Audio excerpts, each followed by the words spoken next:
Hey guys, it's Mike and Joe with Cheap Thrills. We are back after a little summer hiatus because we had a lot of stuff going on. We've been moving our Fiero project forward very slowly, so I wanted to get enough footage to accumulate to put in a video. But we've almost finished mounting the engine to the Fiero Cradle, which is actually a lot of research and work, and I'll let Mike go over what we've come up with. So if we walk over here, we'll kind of see what we've gotten on it. So this isn't just going to be like a street car, it's actually going to be an endurance race car. So I was most worried about the reliability of the mounts. I've seen a lot of ones online that we look at, and I just don't think they would be up to the duty of what we're going to put this thing through. So I'll kind of show you where we're at with it so far.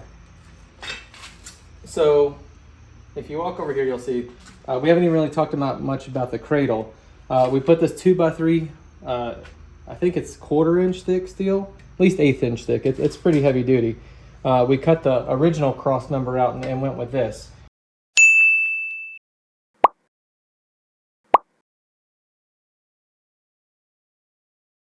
So this is a flashback from our previous video showing the section of the Fiero cradle that Mike replaced. This section was located far too deep inside the cradle for our big Northstar to fit, and was too short to be moved further outside, so we had to replace it. We've seen some people use round 2-inch bars and other things on their swaps, but we went with this hefty rectangular tubing for maximum strength and durability, not to mention a greater surface area to work with. We lined it up to where, because I want to use as many of the original Cadillac mounts as possible, because obviously it's rated for the duty of this weight and this the horsepower of the engine. So, but we also are struggling with like the height of the car and all that. So the original Cadillac mount is pretty big. It's pretty tall. The DTS. The DTS, mount. the one we took out. Yeah, so give me a second, I'm gonna find it. So this is the original one. And so we're trying to lower this down as much as possible. And so we use the 2993 from Anchor. Surprisingly enough, it's actually out of a Cadillac XLR. It's one of the engine mounts for that. And it's a decent amount shorter. It's probably, I don't know, maybe 1 inch shorter. And if you come around to the back, so these engine mounts are pretty easy because they're factory mounts. And this is what we're calling the front side of the engine, the one that's by the inside firewall behind the seats. Closest to the driver. So when you walk around to the back, you can look and see we retained the factory mount back here as well. So it's the original bracket off the engine, but we also used a 2993 mount for this one back here because the one on the original Cadillac was as tall as this one. Yeah. So we were able to shrink it down by probably 1 inch in the back and 1 inch in the front. And using the bracket, original bracket from the DTS cradle. That's what I was going to point out to the side here. You can see it really good when you just kind of lean down here. And it's just everything's tacked in because we don't know for sure if this is going to be right or not.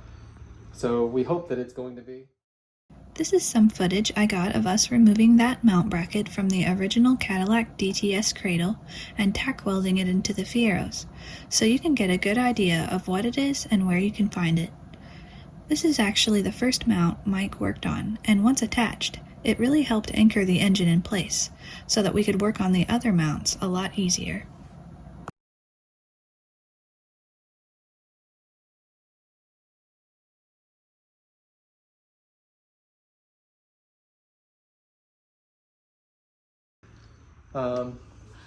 But it was the original DTS bracket, but we switched to the 2993 Correct. Yeah, XLR engine mount here and in the front, as you just saw.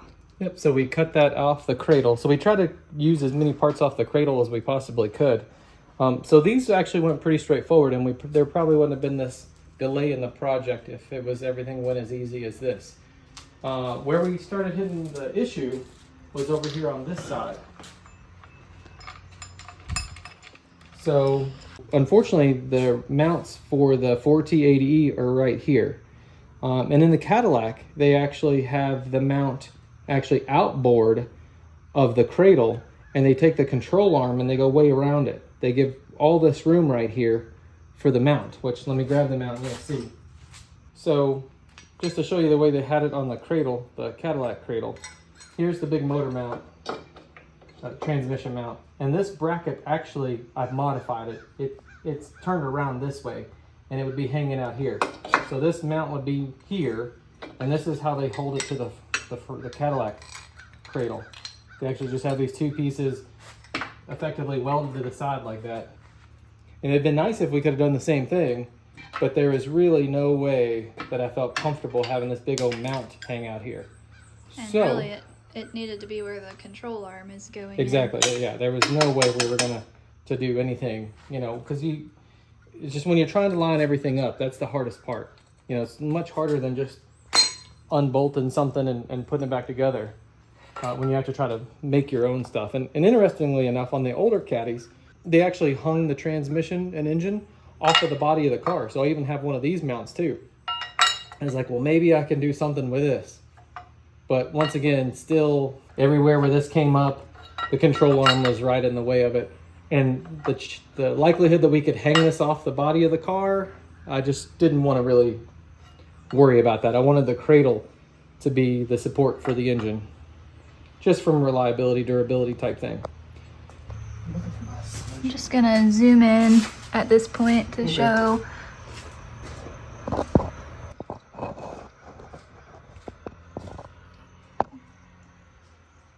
That it's offset, so it completely misses the control arm. So I just want to walk through a little bit of the things too that we've, just to kind of give you an idea of how we've gotten to where we're at. And I also want to reiterate that we don't have access to a machine shop. Like, this is about as backyard mechanicking as you can get. So we try to do things with off the shelf, things that we can go get at the junkyard off of another car. And we'll go all the part numbers that we've used and give you the final, what we're going to do with it. I just also want to show you kind of what we're facing with. So I do know that we want these axles to come out straight, and the engine that we took out of there, it was very hodgepodge. It was not in there in any way that I would think would last. You'd be wearing out the CV axles just because they were at weird angles and stuff like that. And so once again, I don't have access to a bunch of fancy equipment, but I left the stubs in the transmission, so I can easily put like a sledgehammer, and it's like that comes out perfectly where the ball joint is. And so then I go over to the other side, and it's like, okay, so once again, I'm putting in the same orientation perfectly where the ball joint is. Is this absolutely precise to the millimeter? No, but like I said, I think everybody would agree this is probably about the best you can get with Shade Tree Mechanic, using, once again, parts that you can go buy at any store. So just to go over the part numbers of the mounts again, the 2993 is the engine mount off the Cadillac XLR. And over here, these small 1-inch mounts are off of like a Dodge van. The part number is 2266. And also, this mount is different than what it was. It's still the factory mount, but like I said, I had to cut off because it used to mount to these 3 holes. It was so this, and then these were this direction. So you cut off I cut off the tab because I couldn't get it to fit. The third tab and flipped it around. And turned it around, exactly. So what Mike's talking about is that he used the original Cadillac transmission mount bracket shown here in this diagram. It was originally attached with 3 bolts, and Mike cut the tab for the 3rd bolt, shown here. Then he flipped the bracket around and secured it to the transmission and the Fiero cradle using the remaining 2 bolts, which still line up perfectly, and the Dodge motor mount. And then, so right now we only have this one mount. I'm going to do another. I've already made provisions for another one of these right here, and I'm going to build up just a little bit of a lip here with just some plate steel just to make it level, because this, you know, the cradle starts dropping off here. You can see it starts angling down. Mm-hmm. So we're going to build this to like a little level platform for these mounts. But what I don't want to drill more holes in case when we go to put this in the car, I have no idea if it's going to fit. I hope it fits, but really, like, you guys could guess, and whether it fits or not, just as the answer would be just as good as our answer. So you anticipate how many more mounts? I think we're gonna probably put 2 more. So like I was saying earlier, this holds the engine and transmission firmly to the cradle so we can test for fitment, because that's why I've only tack welded everything, because I'm hoping it's gonna fit, but there's a good chance that it won't. I don't want to cut on the car, and I don't want to manipulate the car. I'd rather kind of work this angle than do anything else. So what we're going to do is we're going to add 1 more of these, because there's a hole right here, and we'll drill another. These little offset mounts will go right there. And then in the front, we'll use one of these. This is part number 2265, where that one's 2266, and it's the exact same, but it's just thicker. So I'll probably do a little, this is a pretty easy bracket we can fashion up right here just to give more support, because more is better. So another one next to the other transmission mount, and another one on the front. Just to help hold the weight of the transmission, because like you said, you know, the engine, this is really doing a lot, and a lot of people solid mount it. I just think that that's going to put a lot of wear and tear. Like moving components need a little bit of leeway. I mean, if not, it'll vibrate the stuff, which is harder on everything, I believe, bearings, everything. I don't think the vibration being forced through the metal pieces, that's why they, not only for noise, vibration, and harshness, so it feels nicer to drive, I just think it also helps with the longevity of the moving components too. And I just want to point out one last thing here.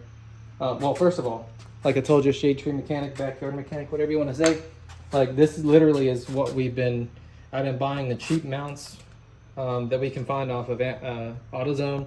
Like those little 2265 and 2266 are like only $8 and $9 a piece. But these are the ones you were experimenting with? Yeah, exactly. Because I thought, oh look, this is a transmission mount off a BMW, but it's really too squishy, not big enough. I didn't feel, you know, confident that that would hold any kind of real torque.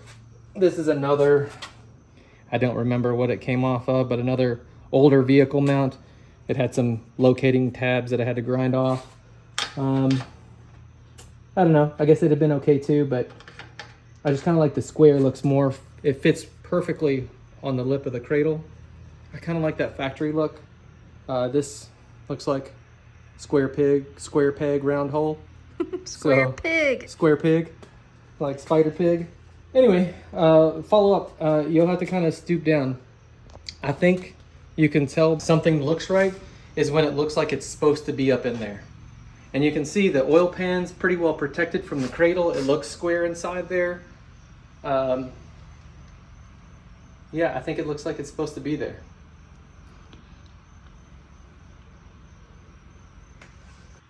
So before we do any more welding or any more mounts, what we're gonna do now is we're gonna see if it fits in the car. That sounds really easy. Yep. So this will be the first time that the Northstar has actually been raised inside the Fiero, temporarily. Yeah.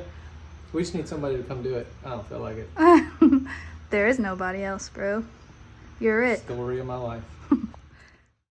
I didn't get the best footage of it, but one last bit of prep work we considered worth doing was taking extensive measurements and notes of where the engine sits on the cradle, the edges and the heights involved, and then putting the cradle back in the Fiero to make sure we don't have to break our welds and move things. We were most worried about the area close to the firewall, but we're very relieved to find that while it will be tight, everything will almost certainly clear.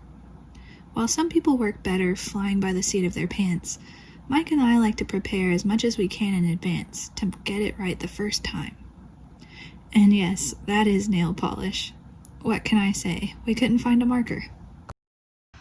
And we did say we were busy this summer, but we didn't really specify, so I guess we'll give a spoiler for another video we're going to do. Like most people that kind of work on their own projects, when you get tired of doing something, you switch to something else, which probably is not the right thing to do, but you can come over here and see what we've decided to do instead of shove this in the back of this car today. Let's go check it out.